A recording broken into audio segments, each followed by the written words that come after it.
Good morning and welcome to the Community Voice. I'm Steve Gredick, your host. Delighted to have you with us on this beautiful Friday morning. We're very honored to have in studio David Perdue. He's running for governor. He's former U.S. Senator. Good morning, David. Good morning, Steve. Thanks for having me. Our pleasure.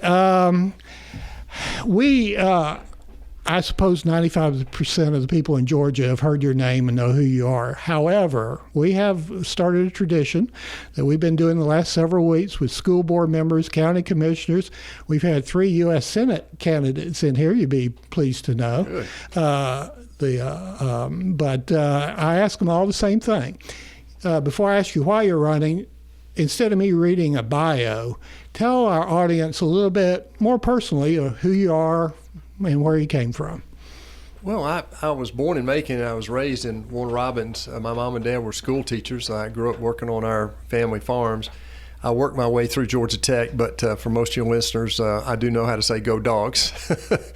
But then I started a 40-year business career. I ended up running Reebok and then Dollar General, and after 40 years, I retired. And then in 2013 and 14, when Saxby Chambliss decided he wasn't going to run again, I tried to get several people to run. Other people were trying to get me to run. We decided that I would run to try to help change the direction of the country.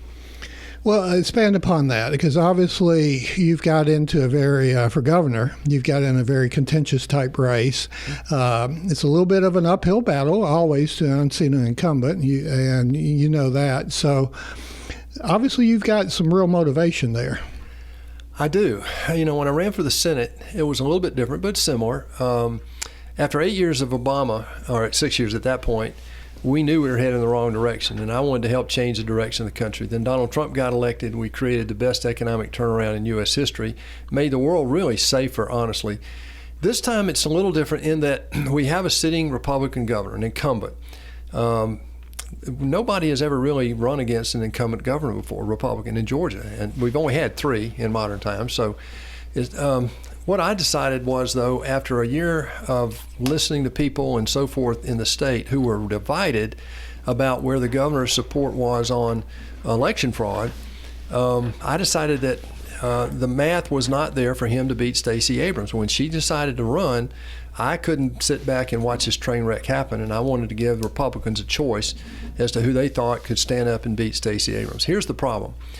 In 2020 in November, when I beat the Democrat by 90,000 votes, that's twice what Kemp's margin of victory was over Stacey Abrams. And back then, Kemp had the Trump endorsement. He won't have that this time. But in 2020, to win in that race, you had to have regular Republicans, you had to have the new women in the suburbs who have moved in, and you had to hit the MAGA voter. Now, Trump being in the race helped, and I could not see in 22 how Brian Kemp, given that he has told us we had a clean election, denied anything happened, has been covering up evidence since then, how he was going to pull together a Republican Party to beat Stacey Abrams. Before we go to our first break, I want to ask you, and after the break, we'll tackle some of the standard issues of the day, obviously number one being inflation. But before I do, understand today former Alaska Governor Sarah Palin is going to be with your campaign? She'll be with us tomorrow in Savannah. Okay. She's in town, and I've known her for a while, and she wanted to help, so she's coming to one of our events down in Savannah late in the afternoon tomorrow. You know, she was ridiculed and mocked by the media for so many years. I just wish she would, can you arrange it where she would debate Kamala Harris? Well, get anybody to debate Kamala Harris. That sounds good. We've got David Perdue. He's running for governor in the great state of Georgia, former U.S. Senator. We're going to take a quick break. We'll be back, and we're going to dive into some of the issues of concern to practically all Americans, I would trust. But first, this word. Health is a journey. It's making better choices, even when it's not easy. It's taking care of yourself and the people you love. At Tanner Health System, we're there for you with every step, with primary care, heart care, cancer care, women's care, orthopedics, surgical services, and so much more. We're dedicated to helping you live and feel your best. So let's get on that journey to health. You've got places to be for many years to come. Find us at tanner.org. Oak Mountain Academy has offered a challenging college preparatory education for 60 years. With over 500 graduates, we have maintained a 100% college acceptance rate. Over 90% of our students earn acceptance to their first choice of college or university, and over the past 5 years, our students have earned over $10 million in scholarship offers. Our students are creating a legacy. Come, be a part of our family and create your own legacy today. To learn more, visit us at oakmountain.us. We're very honored to have in studio David Perdue, former U.S. Senator. He's in a very, shall we say, tight race for governor, and a lot going on, an interesting race. But all of the candidates for national office, and so I'm going to pare this down for statewide office because, I mean, this affects everyone. We've seen, obviously, since the Biden administration took over, gas prices doubling, inflation now 8.5% to 10% when it was down at 2% when you left office as a senator. And this is food prices up 12%. I could go on. Yeah. But it's, and I'll say, let me pose it this way real quick for you. You know, I feel like there's like a third of the population or 20% like me that pay attention to politics. Mm-hmm. But the vast majority of people just want to live their lives in freedom, raise their family, enjoy life. Right. And so they don't want to pay attention to much of anything. But when inflation hits and gas prices hit, you get their attention. So how much trouble are we in? We're in deep trouble, and here's why. This is not just a failure of Joe Biden. It's a failure of the Democrat platform. We were energy independent. We had saved our community banks. We had, gotten 6.5 million people pulled out of poverty. We had Putin under control with these sanctions. We had Kim Jong-un backing up, not firing off missiles. We had gotten out of the Iran nuclear deal. So not only did we get our economy going and help people get jobs, we had made the world safer by getting NATO to stand up and do what they were supposed to do and let everybody know it was going to be America first. What has happened is when Biden came in, the Democrats started right away implementing their big government strategy, pulled back on the Anwar oil capability, shut down the pipeline up there, but allowed Putin to open his pipeline into the Baltic and into Europe. And what that did is it caused fuel prices to go up. And now, this is all speculative, but when you see markets start to move like that rapidly, we're well over $100 a barrel now. It's outrageous. When Trump came out of office, we were paying in Georgia $2 a gallon. Now I paid $5 the other day for my truck. And this is nothing but a failed example of the Democrat platform.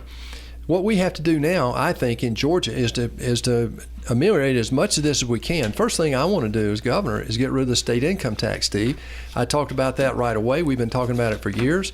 9 states don't have a state income tax. We can absolutely get rid of it.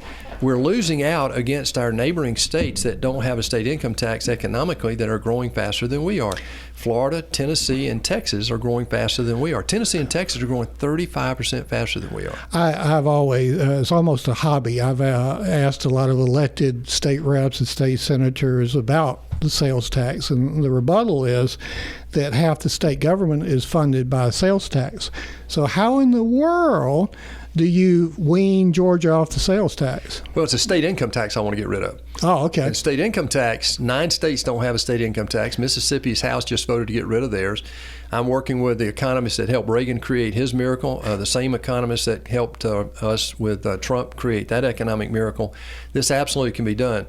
There are a lot of things that we have to do in the state, but it would not mean cutting services or anything else. And this is something that I am absolutely adamant that we can do. So basically the sales tax pays for 50% or more. So the state income tax pays for a significant chunk, but it could be, and I believe it was reduced in this past session, correct? Well, they reduced it over the next 7 years. I mean, it won't be until 2029 that actually becomes effective. But what we can do is, I call right now, we have a $4 billion surplus this year, which means that we spent 15%, or we raised 15% more than we actually spent in the government in our budget.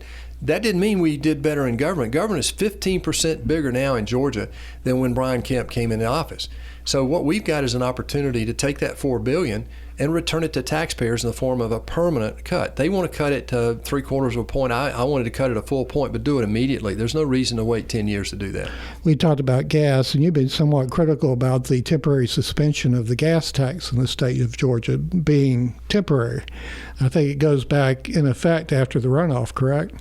Well, I'm just critical. It's so obvious that it's nothing but a career politician's attempt to have an election impact by something that sounds good. But yeah, the 2-month gas tax holiday expires 7 days after the primary vote. I mean, that's pretty obvious. We tend to think about the crisis on the border as really only affecting Los Angeles, Arizona, Texas. How much, if at all, in your opinion, does the border crisis affect the state of Georgia? We have more illegal criminals in Georgia right now, Steve, than Arizona. The governor told us in 2018 when he was running, he was going to round them up, put them in his pickup truck, and get them out of here. He's done nothing. We have 1,200 police officers short right now in our 5 major cities. Crime is at an all-time high. Rape and murder in Atlanta are up 60%. There's a direct correlation between the number of illegal criminals in Georgia and our crime rate. There is no question about that. What we've got to do is get serious about helping these governors in the border. And what I've said is I would make the National Guard from Georgia available to these governors to help defend their own border. You've got candidates in Arizona right now for governor talking about doing just that. They're going to need help. If the federal government won't protect our border, then these states need to.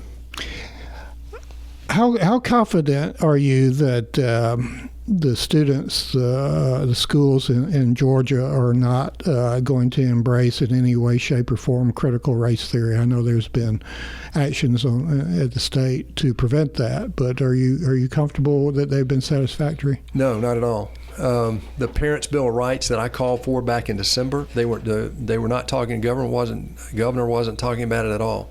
Then they got into session in January and they put up this watered down bill that basically lets an arbitration process or whatever. What I wanted to do was codify in law a parent's ability to sue an education system if they got between the parent and the child. It's pretty simple. It's the same law that since I brought it up in December, Florida has also passed that law. That's much stronger than what we've done in our state. The other thing is, I just want to say hell no to biological at birth boys playing in girls' sports. And what the governor did is they pushed it down the road to the Georgia High School Association. I don't have a problem with that, except that that's an appointed board. What happens if Stacey Abrams gets to be governor? Who's going to be on that board, and what decisions would they make? I want this codified in law, and the governor should do that. The abortion issue, the pro-life issue, has risen to the top of the charts, if you will, in recent weeks because of the Alito leak. And I believe you said, if I remember on one of the debates I saw, you were very adamant that we needed to go ahead and just simply outlaw abortion on demand, period. Did I hear that correctly? Yeah, I mean, it's been 49 years coming. 1973, Roe v. Wade the ruling came down. And even Justice Ginsburg in the 90s, before she was a Supreme Court justice, said that it was an overreaching ruling. It would one day be overturned. It was more draconian than any of the laws in Europe, for example.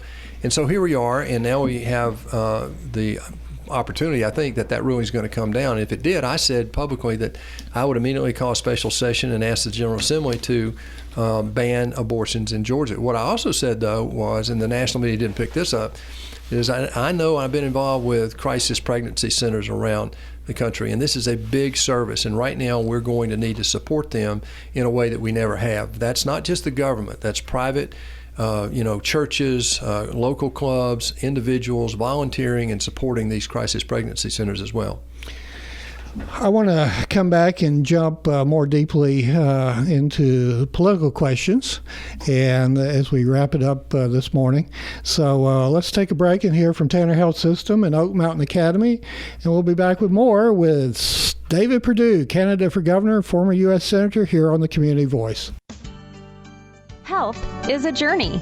It's making better choices, even when it's not easy. It's taking care of yourself and the people you love.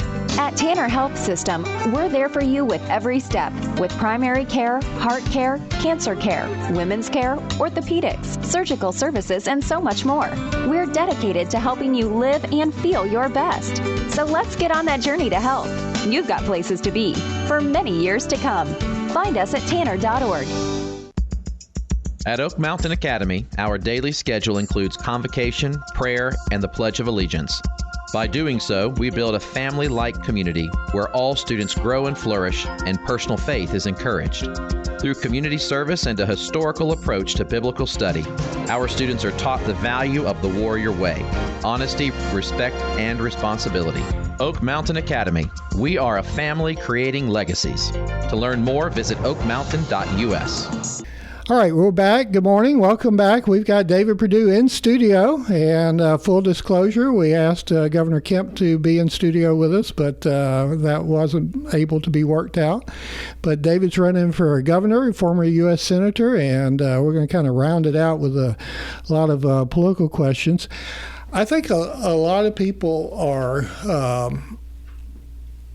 And almost the nation itself has been fixated on Donald J. Trump for 4 or 5 years. And obviously you've got a relationship. We read now it's kind of a little bit up and down. But tell us about not only your relationship with the former president, but what kind of guy is he? What did you take away from getting to know him over the years? Well, first of all, I when he got elected, I was one of 2 U.S. senators that helped get him elected, that supported him in that campaign. You know, one of the best things Jimmy Carter gave the United States was Ronald Reagan. Correct. I think 8 years. And one of the best things that Barack Obama gave us was Donald Trump. Right. And so 8 years. And so, you know, Trump is a man of history. I liken him, frankly, to a Winston Churchill of our time. He doesn't like that, but there are similarities there. You know, the minute that World War II was over, they kicked Churchill out. He came back 6 years later. And, you know, we saw what happened in the election in 2020 with Trump. Trump loves this country. That's all I can tell you. He says things differently than I would.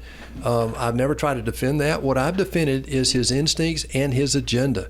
The agenda was to make America first. After selling America out for 8 years, Trump came in and said, no, we're going to fix that. He got NATO to stand up and start paying their fair share. He got the bullies of the world to back down, Putin, Kim Jong-un, the Ayatollah, because we said what was important to us. We had an exit strategy in Afghanistan that would not have left anybody dead over there. I mean, the last 18 months he was president, not one American died in Afghanistan. People don't give him any credit for that. He built the wall, and we shut down that crisis at the border. And you see what's happening now when they open up.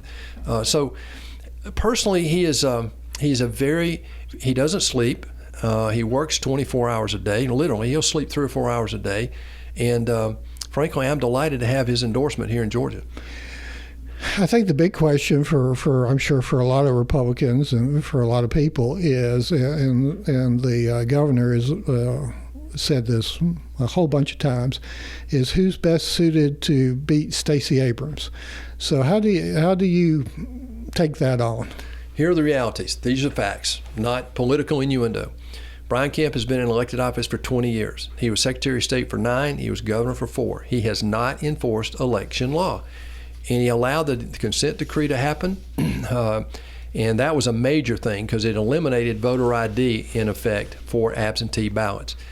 After the fact, he denied anything happened. He would not give us a special session so we could investigate and get to the bottom of it. During the runoff, I filed 3 lawsuits during that period of time. I asked for a special session so we could fix what was wrong before the runoff in January. He said no.